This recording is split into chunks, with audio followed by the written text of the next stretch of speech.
Dewan Pembina kami dari Top Freelance, saya sebagai pembicara Satuko akan memulai jembatan dengan mosi pemilihan jembatan untuk mempertahankan moral bangsa.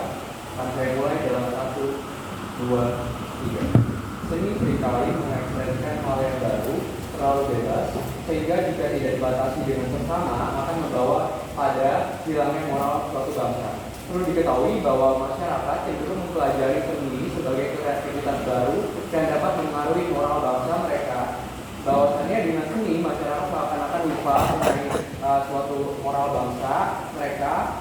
Moral bangsa merupakan suatu jati diri dan asli seseorang terhadap tingkah laku, dan dengan masyarakat luas dalam suatu bangsa, hal yang bisa kita lihat adalah kegiatan LGBT yang telah masuk ke Indonesia dalam berbagai aspek. Salah satunya adalah melalui media pertunjukan seni.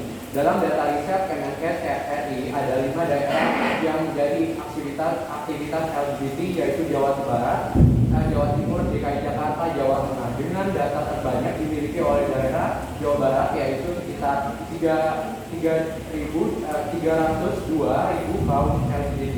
Hal seperti konten SpongeBob yang sering memerangi peran pria menjadi peran wanita.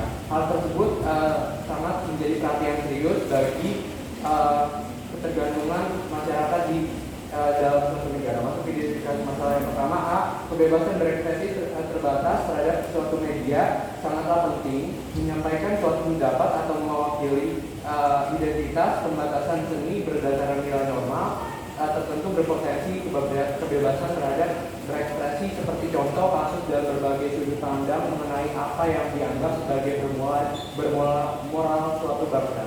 Kami ingin membatasi kesenian karena dapat berdampak pada moralitas bangsa. Maka dari itu, masuk argumen saya yang pertama, A. Perlindungan nilai budaya. Pihak kontra mungkin menganggap bahwa kebebasan berekspresi di bidang seni haruslah kosong, tetapi mereka mengabaikan fakta bahwa seni dapat merusak nilai-nilai budaya yang telah dibangun selama berabad-abad. Kesenian yang dipenuhi dengan konten negatif seperti vulgaritas adalah salah satu contohnya. B. Pengaruh negatif terhadap generasi muda. Generasi muda sangat rentan terpengaruh oleh apa yang mereka lihat dan mereka dengar. Pihak kontra mungkin berpikir bahwa semua seni itu lebih baik, tetapi tidak mempertimbangkan bukti yang kuat tentang pengaruh negatif kesenian yang dapat merusak moralitas bangsa. Musik, film, dan seni visual glamorisasi kekerasan atau perilaku menyimpang bukan karya hiburan. Mereka memiliki dampak langsung pada perilaku anak muda. Mereka yang berpikir bahwa seni tidak berbahaya jelas kurang memahami bagaimana otak manusia para remaja khususnya berfungsi. Tanpa pembatasan, kita berisiko menciptakan masyarakat yang lebih posesif, yang lebih primitif terhadap kekerasan dan perilaku destruktif. Apakah pihak kontra siap menanggung jawab moral jika generasi muda kita terjerumus ke dalam perilaku yang menyimpang akibat seni yang tidak terfilter? Terima kasih. Baik, terima kasih Von Taylor. Sekarang kami mempersilahkan pembicara pertama dari tim Wakil sebagai tim kontra untuk memberikan argumen pembukaan mereka. Waktu yang diberikan adalah 3 menit 30 detik. Silakan. Selamat siang kepada yang berada ini, moderator dan narasumber, kemudian tim Rock. Saya dari tim Wakil dari Jakarta. Saya tidak menyarankan saya sebagai pembicara satu tentang maka bahwa kesenian tidak harus dibatasi, karena kesenian itu pencerminan untuk mengekspresikan budaya di Indonesia. Kesenian sendiri adalah hal yang membuat suatu karya yang dapat dilihat dari keindahannya, fungsinya, bentuknya, dan makna dari bentuknya. Kesenian itu hasil dari kreativitas manusia. Ekspresi bebas dari pikiran, perasaan, dan imajinasi manusia dengan memberikan kebebasan pada seni, kritik sosial atau mengekspresikan pengalaman pribadi yang unik. Lalu, pembatasan dalam seni seringkali dapat menghambat kreativitas dan membatasi pandangan dunia. bisa juga menghilangkan peluang untuk mendapatkan perspektif baru atau wawasan yang berharga tentang masyarakat dan kemanusiaan. Seni seringkali memicu inovasi, membuka jalan untuk gaya baru dan gagasan yang segar. Batasan dapat menghambat evolusi seni dan perkembangan budaya. Manfaat seni juga memiliki fungsi terapeutik yang membantu individu mengolah emosi mereka. Ilmuwan Albert Einstein mengatakan bahwa imajinasi lebih penting daripada pengetahuan karena pengetahuan terbatas, sedangkan imajinasi mencakup seluruh dunia, yang artinya seni seringkali terlahir dari imajinasi yang tidak terbatas. Dan disinilah letak kebebasan dan seni. Lalu, Pablo Picasso menekankan, seni adalah kebohongan yang memungkinkan kita untuk menyadari kebenaran. Artinya, dalam seni tidak ada batasan untuk ekspresi, karena melalui seni kita bisa menemukan dan menyampaikan kebenaran dengan cara yang unik. Jadi, untuk apa seni dibatasi?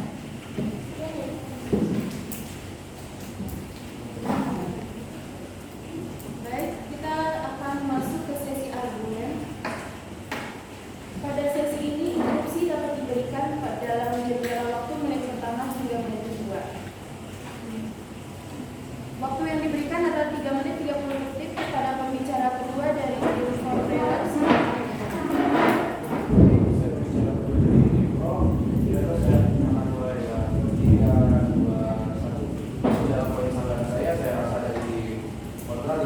Apa-apa yang disampaikan oleh pembicara pertama terus saya, karena pembicara pertama terus saya menunjukkan betapa masifnya efek dari seni yang tidak dibatasi, serta juga digambarkan dari spot-spot sebagai tontonan anak kecil yang dapat pertama turun pada bagaimana anak kecil tersebut berpikir sampai mereka dewasa. Kemudian dikatakan lagi bahwa pembatasan seni dapat menghilangkan perspektif baru atau menghilangkan kreativitas. Pembatasan seni di sini dapat untuk menghindari hal-hal buruk yang telah disampaikan oleh pembicara pertama saya tadi, karena tentunya dapat merusak moral bangsa sebagai hal yang kita perdebatkan kali ini. Kemudian masuk ke dalam argumen saya, pembatasan kesenian harus dilakukan untuk mempertahankan moral bangsa, karena yang pertama kita harus berusaha untuk mengharmonisasi sosial. Yang pertama seringkali mengatakan harmonisasi sosial dalam masyarakat yang plural. Kesenian yang tidak dibatasi dapat dengan mudah menjadi alat provokasi, merusak hubungan antar kelompok dan menciptakan kendala di masyarakat. Jika seni menunjukkan atau memandang dengan suatu kelompok, itu tidak hanya berisiko menciptakan konflik, tapi juga tidak memecah belah masyarakat, tetapi juga dapat memecah belah masyarakat kita. Dalam konteks ini, pembatasan seni bukanlah tekanan, tetapi tindakan pencegahan bijaksana untuk menjaga kedamaian dan keharmonisan. Apakah pihak kultural bersedia menerima konsekuensi dari karya seni yang dapat memicu konflik sosial? Masuk ke dalam poin pertimbangan saya.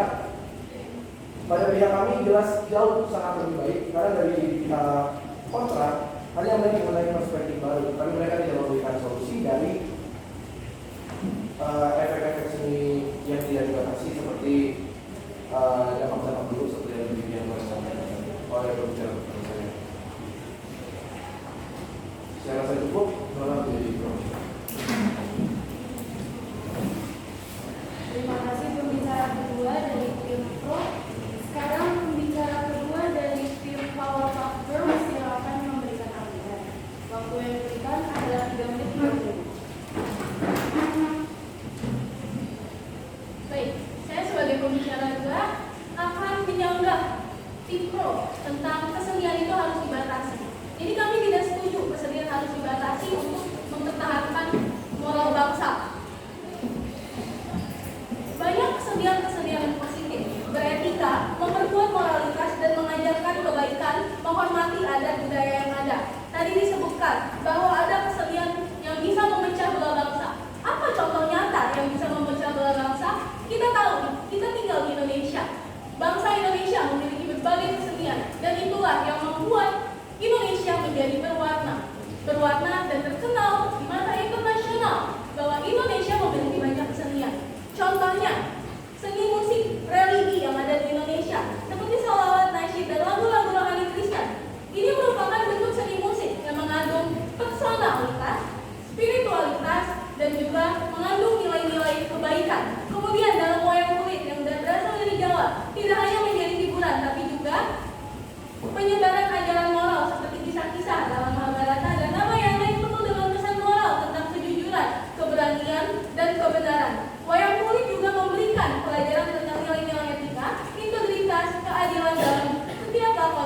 tokoh-tokoh seperti Pandawa atau Rama yang selalu digambarkan sebagai pahlawan yang menjunjung tinggi moralitas. Tadi disebutkan bahwa banyak kesenian yang mengandung banyak LGBT dalam kesenian.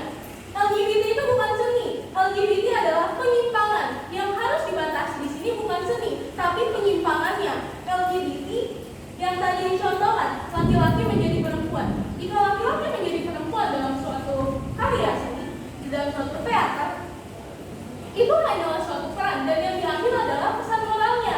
Pesan moralnya itu apa? Bagaimana? Jika pada akhirnya laki-laki yang menjadi perempuan dalam seni ini menerima akibat yang fatal dan memberikan pelajaran bahwa laki-laki yang menjadi perempuan itu bukan contoh yang baik, tapi juga merupakan contoh yang baik karena memberikan pelajaran, membuat pikiran kita menjadi terbuka tentang LGBT.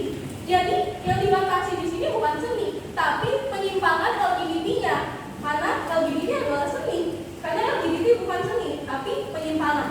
Selain itu, di Indonesia, bahkan di luar negeri, banyak musik-musik yang mengandung nilai-nilai yang mengajarkan tentang kebaikan, memberikan semangat dan dorongan. Dan di Indonesia adalah di seni, seperti tari saman yang mengandung upacara-upacara adat untuk perayaan agama Islam keharmonisan, kemudian juga kerjasama dan kekompakan kelompok. Kemudian seni eksplisit dan juga pornografi itu berbeda. Seni eksplisit itu merupakan seni yang mengandung pesan sosial, kemudian juga refleksi budaya, penyederhanaan dan tidak adil. Jadi seni penyederhanaan. Jadi seni eksplisit ini berbeda sekali dengan pornografi. Di dalam seni eksplisit ini ada pesan-pesan moral yang terkandung. Jadi seperti yang saya sampaikan, kita lihat dari pesan moralnya seperti apa. Selain itu, seni-seni batik di Indonesia itu memberikan filosofi dan makna khusus seperti seni batik perang. Dalam batik perang melakukan kekuatan moral dan tekad yang tak tergoyahkan, karena memang banyak sekali seni-seni yang mengajarkan tentang kebaikan. Moral itu ada tentang kebaikan, kesederhanaan, kejujuran, kesetiaan. Jadi diajarkan semua dalam seni-seni yang kita lihat. Terima kasih. Terima kasih kepada pembicara kedua dari Selanjutnya kita akan memasuki sesi sanggahan. Waktu yang diberikan adalah 3 menit 30 detik. Pada sesi ini sudah tidak diperkenankan lagi untuk memberikan instruksi. Kepada tim pro silakan menyangga argumen dari sini.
bisa berkembang asalkan mereka tidak membuat etika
Jawa suku bangsa. Dan membatasi seni merupakan salah satu cara untuk melindungi oleh karena itu, yang menjadi yang kembali kita menegaskan bahwa kami sebagai aktivis tetap mendukung bahwa perdebatan kita hari di mana kesenian itu tetap harus dibatasi untuk mempertahankan moral berbangsa. Terima kasih.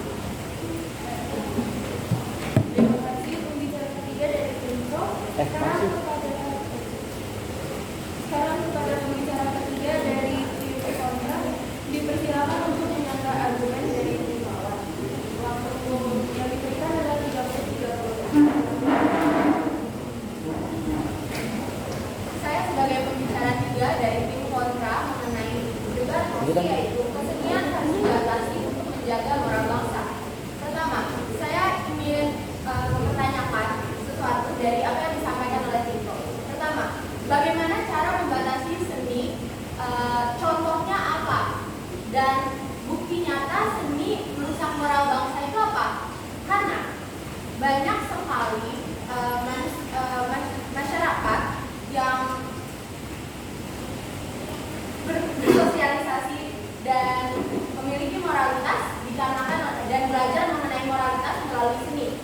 Pertama, moralitas bukanlah sesuatu yang statis. Itu moralitas berkembang seiring waktu dan bervariasi antara individu dan budaya. Lalu, kesenian ini memperkaya budaya bangsa dan identitas. Pertama, kita sebagai contohnya kita negara Indonesia.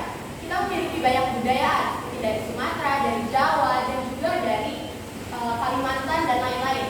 Mungkin bagi masyarakat di Kalimantan, apa yang budaya atau kesenian dari suku Jawa merupakan sesuatu yang eksplisit karena pakaiannya terbuka atau apalah.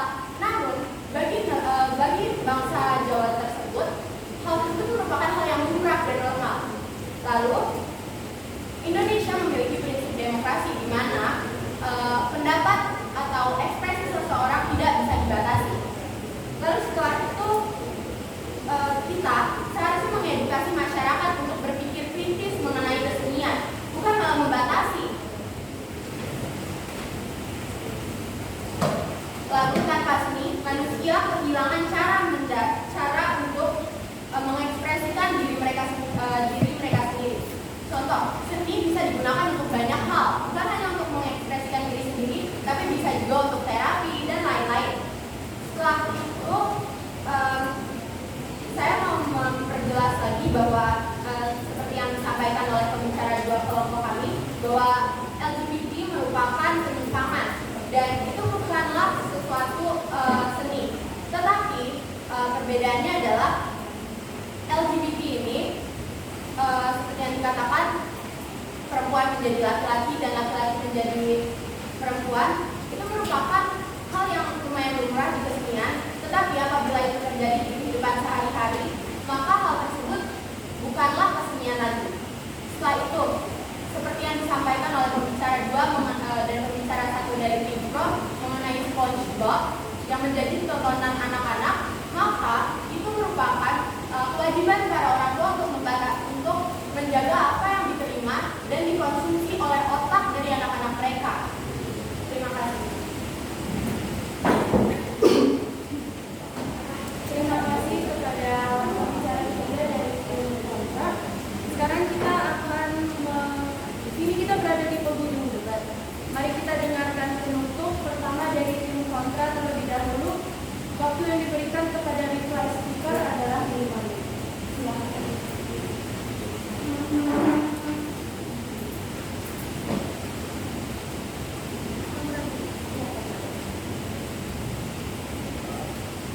Baik. Jadi, kami sebagai tim kontra tetap tidak setuju bahwa kesenian harus dibatasi untuk mempertahankan moral bangsa. Kami tetap berpegang teguh pada pendapat kami bahwa kami tidak setuju. Mengapa kami harus menenangkan dalam debat ini? Karena kami memberikan contoh-contoh yang nyata dan jelas tentang seni-seni yang mengandung moral yang baik, sehingga tidak boleh seni itu dibatasi. Karena seni itu merupakan kebebasan untuk mengekspresikan emosi.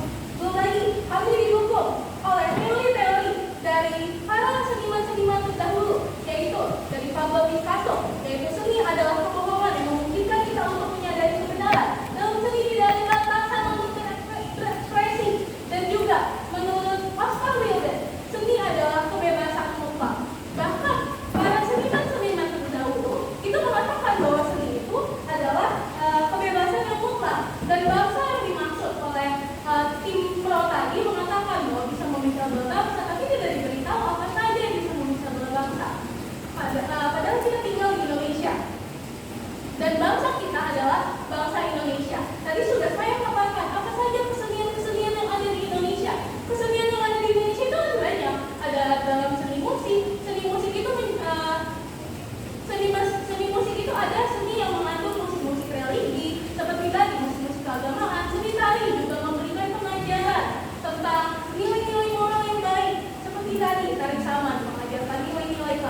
dalam hal ini kesenian dapat kita tegaskan. Kesenian yang bermoral seperti tadi, mengandung unsur kesederhanaan, kejujuran, kesetiaan, dan kehormatan itu sudah ada di Indonesia dan bisa dibuktikan sendiri bahwa ternyata kesenian itu bisa memperkuat karena mengandung nilai-nilai moral yang sudah saya sebutkan tadi.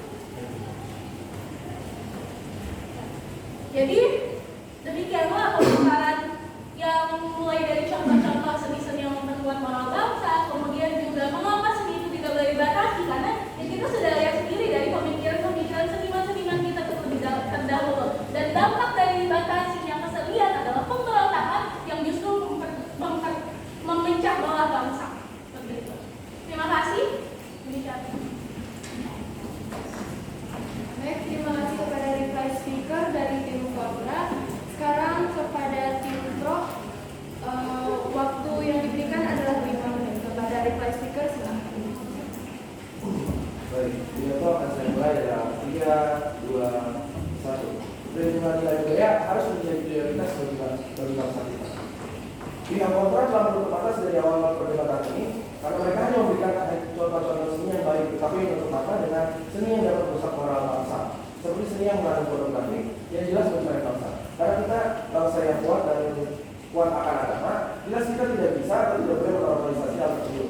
Tim kontra juga tidak dapat mengerti dengan baik alasan pembatasan emosi ini. Dibatasi bukan berarti melarang, tetapi memastikan seninya tetap berjalan sejalan dengan moral bangsa.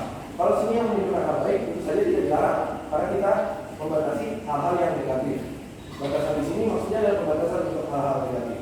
Kemudian, ketika seni dipenuhi dengan konten yang merusak dan bertentangan dengan norma sosial kita berisiko melihat generasi yang tumbuh tanpa pemahaman yang dalam tentang identitas budaya mereka.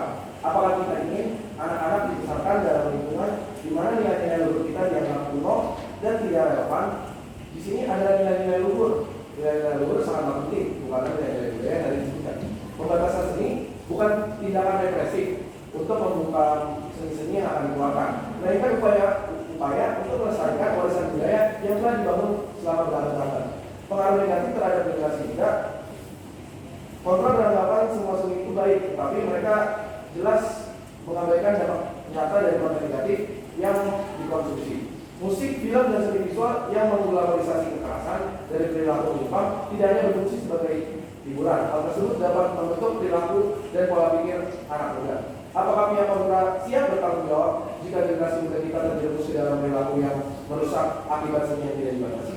Kita tidak bisa membiarkan generasi muda kita terjerumus ke dalam konten yang berbahaya tanpa batasan yang jelas.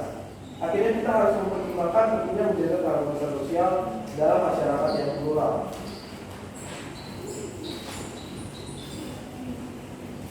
Di pihak kami jelas lebih baik karena kami membatasi seni untuk memberikan dampak positif bagi masyarakat dan memberikan solusi yang lain.